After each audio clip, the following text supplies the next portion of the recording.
What is going on, my friends, and welcome back to another video on the channel. Well, in today's video, we are going to be going over the SANDBOX, S-A-N-D. Now, this is a crypto that I honestly have been genuinely really falling in love with. I've kind of been dabbling in the metaverse field on the YouTube channel. As you can see, we've been going over Mana, and we went over Block Ape Scissors, and all of these other cryptos that are somewhat in the gaming and metaverse realm, and you guys seem to absolutely love it. And so for that reason, I wanted to introduce the one that seemingly has some of the most potential in my opinion. Now, of course, it's not the biggest one, but in my opinion, again, it seems to have some of the most potential. And of course, that is the SANDBOX. So just kind of starting off, looking at Sand, it has a $3.8 billion market cap, a little bit over half of that of Mana. But I honestly do believe that it has possibly more long-term potential than Decentraland does. Now, that might be a bold statement, but it honestly just seems that way to me. And so with that being said, I wanted to talk about them, talking about if it was too late or not to be buying right now, and if it is, and if not, why so. So with that being said, of course, let's go ahead and let's get into the video.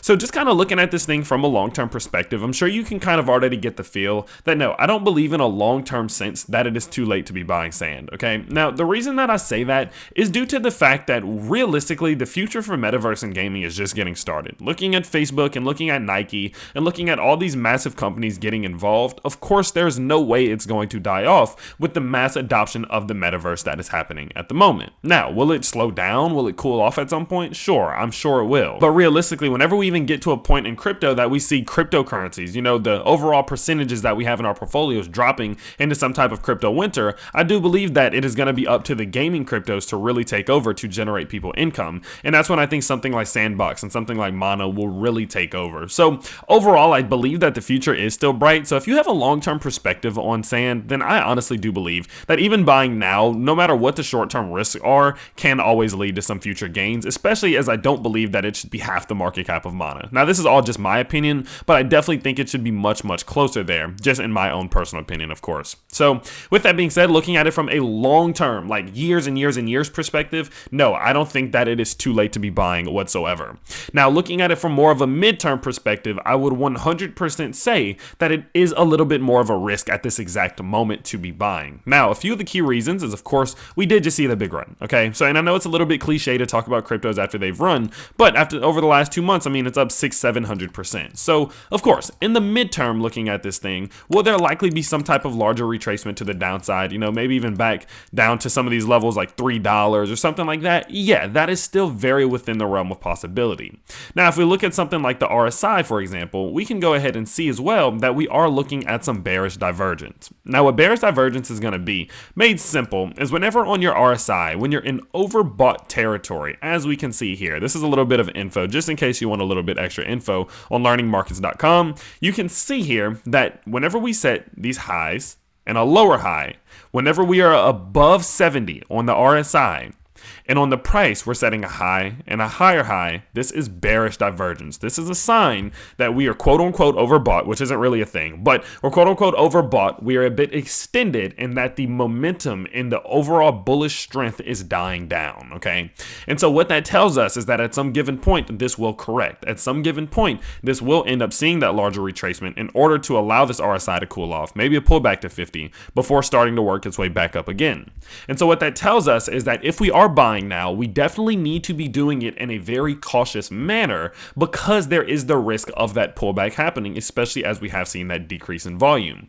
So overall, in the midterm, if you are buying, I would go ahead and say it's still not too late, but it is definitely more of a risk. So let me tell you all how I would be buying this thing in the midterm to start a position, to increase a position, and how I would personally be going about it.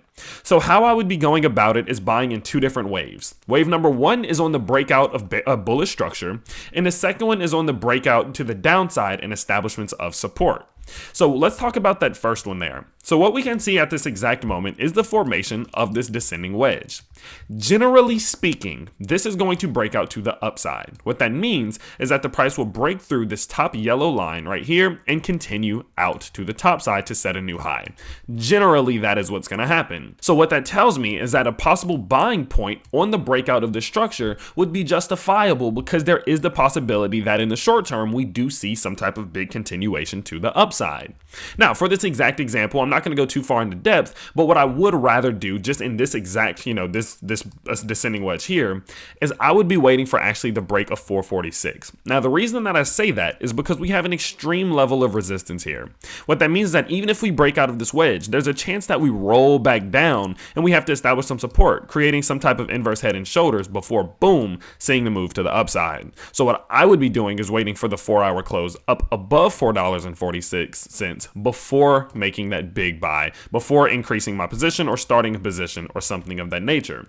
But do understand, this is just in the short term. The shorter the pattern, the less money I'm putting in. So although that is a very bullish breakout, I would still just be putting in a little bit, just small positional and cash increases, just to get that position going, to take advantage of the fact that we could continue upwards, but also knowing that the midterm and the midterm indicators and the midterm charts do say that there is a pullback that will eventually come, that will be rather large. Okay, now looking at something like some support levels, well, where would I be buying, right? Well, I personally do prefer to buy at support levels. I think that this is the better way to go in terms of making sure that you're not catching falling knives and things of that nature. Some examples of where I would like to pick up some more sand is if we were going to go down and retest, for example, our 20 moving average. Now, as you can see, we have a tendency to come back to this 20 moving average. We make these moves, we come back to it, move, we come back to it, move, we come back to it.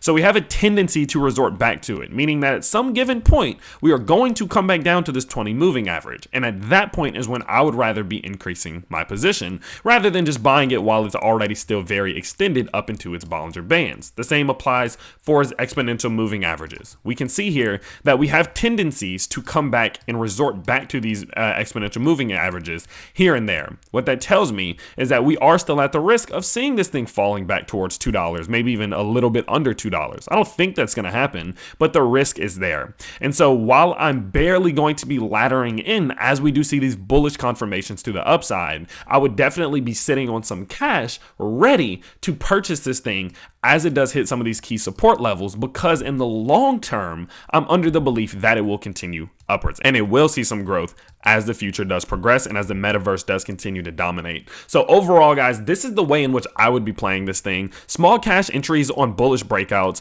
medium-sized entries as we do hit key support levels, and growing this position in a smart and cautious way as we are starting to see a little bit of signs that we could be looking at a slowdown in the price relatively soon here. So overall, in the long term, I do not believe that it's too late, and I still think that it may be a little bit undervalued, but overall in the short and the midterm, I would definitely be playing this a little bit more smart rather than just aping all the way in at this exact moment. So of course, I hope you guys do appreciate kind of the input that I give here. Remember, I'm not a financial advisor. You just do what you want to do, but this is how I would personally be playing it. And so if you guys do enjoy content of this nature, do let me know by smashing that like button, and so this gets out to as many people as it possibly can, especially if you find it valuable, someone else might. So smashing that like button helps me out so much, and subscribing to the channel just lets me know that you want to see more videos like this one. Speaking of more videos like this one, to make sure that you never ever miss a video from the Tyler Hill Investing channel, all you got to do is turn on those notifications and you will stay as up to date as possible. But with that being said, I will see you all very soon in the next video. Peace.